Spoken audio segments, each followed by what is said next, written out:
Yanvar hadisəsi Azərbaycanın azadlığı və ərazi bütövlüyü uğrunda mübarizə tarixinə qəhrəmanlıq səhifəsi kimi daxil olmuşdur.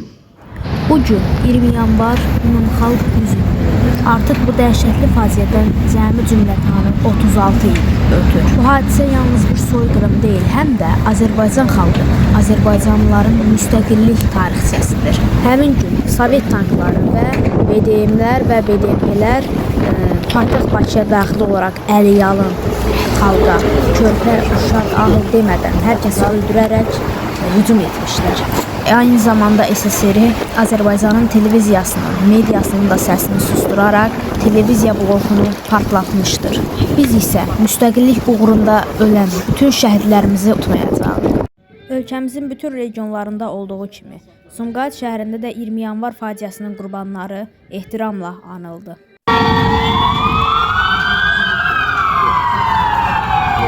Sumqayıt şəhər İcra Hakimiyyətinin başçısı Zakir Fərəcov, Sumqayıt şəhər Şəhidlər Xiyabanında yerləşən böyük əskər abidəsinin qarşısına əkil qoydu.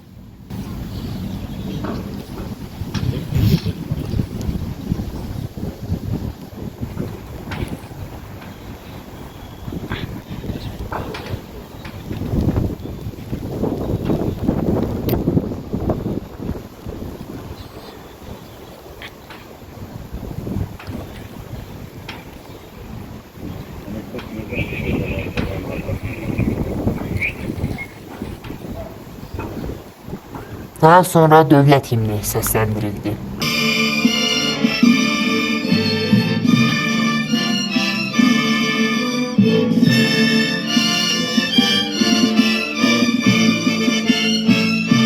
Millət vəkilləri, hüquq mühafizə orqanlarının əməkdaşları və Sumqayıt əhalisi böyük əskər abidəsinin qarşısına qərənfil dəstələri düzərək şəhidlərə olan ehtiramlarını bildirdilər.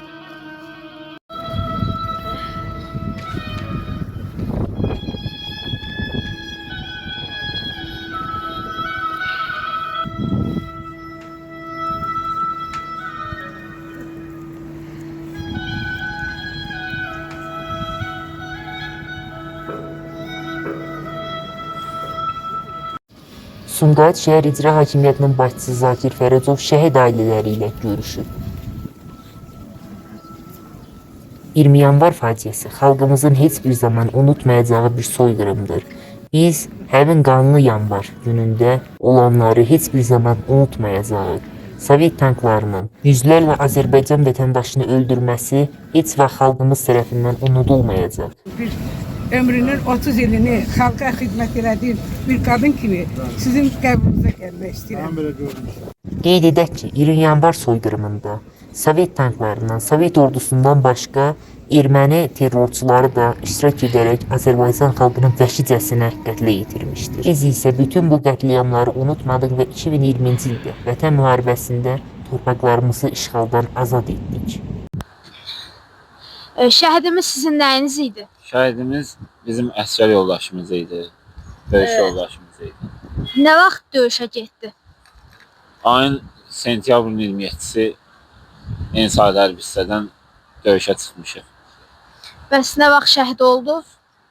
Oktyabrın 21-i belə vaxtlar idi, hardasa axşam saat 6 olardı. Ural markalı maşında partlayaraq şəhid olmuşdur.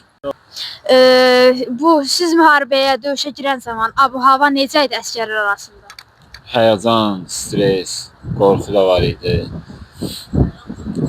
Düşüncələr fərqli idi, fikirləşirdik ki, necə olacaq? Bu müharibədə Ural markalı avtomobili siz vurğuladınız ki, şəhid olub şəhidimiz. Orada neçə nəfər əsgərimiz var idi?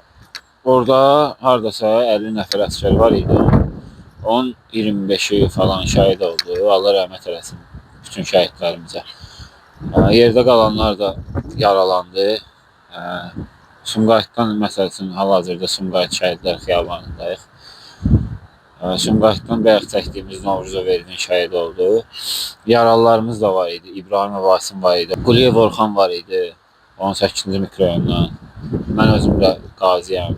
20 yanvar faciəsindən bir gün sonra Ulu Öndər Heydər Əliyev SSR-də bu faciəni törədən SSR rəhbərlərinin hər birinin cəzalandırılmasını istəmiş və Azərbaycan xalqının yanında olduğunu bildirmiş. 20 yanvar günü həm Azərbaycan xalqının vəhşicəsinə qətlə yetirildiyi, həm də Azərbaycan xalqının müstəqillik uğrunda apardığı mübarizə günü kimi tarixə yazıldı. Əhməd Məhəmmədov, Əli Həmzəyev, RTV xəbər.